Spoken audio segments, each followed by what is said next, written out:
आपने सुना होगा, इतिहास प्रसिद्ध घटना है। महाराजा छत्रसाल जो बुंदेलखंड के विस्तारक संस्थापक हुए और जिनके संबंध में बहुत प्रसिद्ध है, इत बरहद उत सोनहद इत चंबल उत तोस, छत्रसाल सो लड़न की रही न काहू होश। यहां तक उनके राज्य का विस्तार था। ये सब बुंदेलखंड के अंतर्गत था, धौलपुर तक बुंदेलखंड,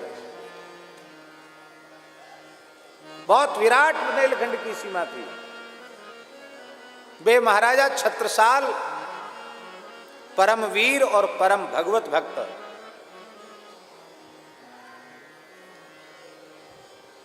पन्ना की बात, पन्ना जो उनका नगर था वहां की बात है। एक बार अर्धरात्रि के समय वे घोड़े पर चढ़ कर के महाराजा छत्रसाल विचरण कर रहे थे और उसी समय एक क्षत्रिय परिवार की ही स्त्री थी जो उनकी ओर विशेष रूप से आकृष्ट थी, उनके प्रति अनुराग रखती थी। उसने एकांत अवसर देखा तो वो रोते हुए उनके सामने उपस्थित हो गई। वह भी स्त्री कोई सामान्य नहीं थी, परम सुंदरी स्त्री थी। और अर्धरात्रि के समय उसने छत्रसाल के सामने अपने आप को प्रस्तुत किया। छत्रसाल इतने संयमी सदाचारी पुरुष थे, दृष्टि नीची कर रखते थे, माताओं से दृष्टि नहीं मिलाते थे। वो उन्होंने नज़र नीची कर ली, कहा आप कैसे आई हैं?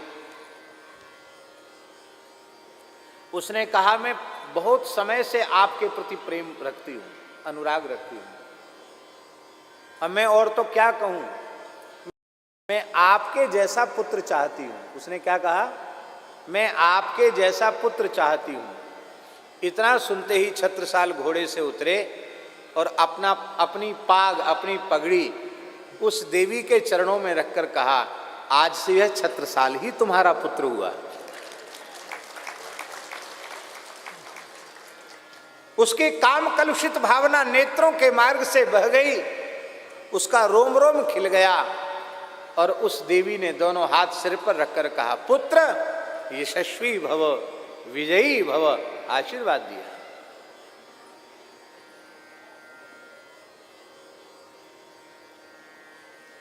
ऐसे थे हमारे पुरखा।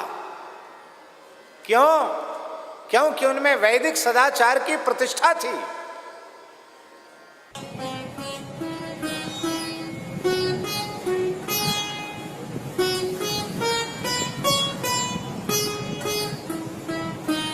श्री सीताराम प्रतिदिन सत्संग एवं दर्शन के लिए श्री महाराज जी के ऑफिशियल चैनल को जरूर सब्सक्राइब करें।